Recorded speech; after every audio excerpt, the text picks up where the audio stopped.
उपचुनाव के exit polls कह रहे हैं कि समाजवादी पार्टी इस उपचुनाव 9 में से 2 से 3 सीटें ही जीत पाएगी, जबकि पिछली बार समाजवादी पार्टी ने इन्हीं 9 सीटों में 4 पर अपना परचम फहराया था।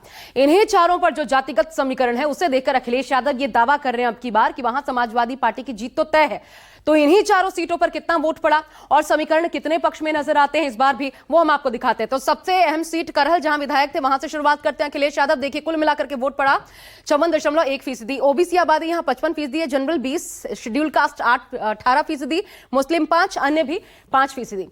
इस सीट पर अगर आप ओबीसी, एससी और मुस्लिम को जोड़ दें तो कुल मिलाकर के यह आंकड़ा 78% का बैठता है और यानी 78% यही वोट बैंक अखिलेश यादव के जीत के दावे का आधार बनता नजर आता है कि पीडीए अगर कामयाब हो गया यहां। तो दूसरी सीट आपको दिखाते हैं, कटेहरी में देखिए वोट बैंक 56.9% वोट पड़ा। ओबीसी 35, जनरल 30, दलित 25, मुस्लिम 8 और अन्य 2। अब 68% पीडीए के तहत ही यहां पर एक बार फिर अगर आप ओबीसी, इसके अलावा मुस्लिम को जोड़ दें, इसके अलावा दलितों को जोड़ दें तो ये आप कह सकते हैं 68% जिस पर अखिलेश यादव दावा जताते हैं पीडीए के जरिए। और अगर पीडीए कार्ड चला तो यहां भी जीत एक तरफा नजर आती है। अब 2 सीटें ऐसी हैं, सीसामऊ, कुंदरकी, जहां पिछली बार समाजवादी पार्टी जीती थी, लेकिन इन सीटों पर मुस्लिम वोट बैंक ही निर्णायक है। वहां भी अखिलेश यादव ने जीत का दावा किया है इसी वोट बैंक के सहारे। यहां के जातिगत समीकरण भी देख लीजिए। पहले तो सीसामऊ की बात कर रहे हैं, 49.1% वोट पड़ा, मुस्लिम 45%, जनरल 25, शेड्यूल कास्ट 16, अन्य 2%। इसके अलावा अगर आप दूसरी सीट की बात करें, एक और जहां पर मुस्लिम वोट बैंक निर्णायक है और सबसे ज्यादा है, तो वो है कुंदरकी।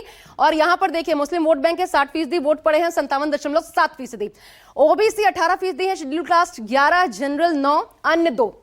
अब आप कहेंगे इस हिसाब से अगर आप देखें तब तो अखिलेश यादव की जीत तय नजर आती है। यहां भी क्योंकि मुस्लिम वोट बैंक एक तरफा गया तो चुनाव किसके पक्ष में ये तय हो जाता है। लेकिन इस बार एक पेंच था। पेंच ये कि बीएसपी उपचुनाव लड़ रही थी, आजाद समाज पार्टी, तीसरा मोर्चा पल्लवी पटेल, ओवैसी का इस रूप में, ये दोनों तरफ के समीकरणों पर भारी पड़ सकते थे और खासकर इसका नुकसान समाजवादी पार्टी के लिए ज्यादा नजर आ रहा था। तो क्या वाकई इसी आधार पर समाजवादी पार्टी के साथ उपचुनाव में खेल हो गया? कल चुनाव के नतीजे ये तय करेंगे, बस कुछ घंटे का और इंतजार। फिलहाल बस इतना ही, एक छोटा सा ब्रेक ले रहे हैं, देखते रहिए न्यूज़ 24।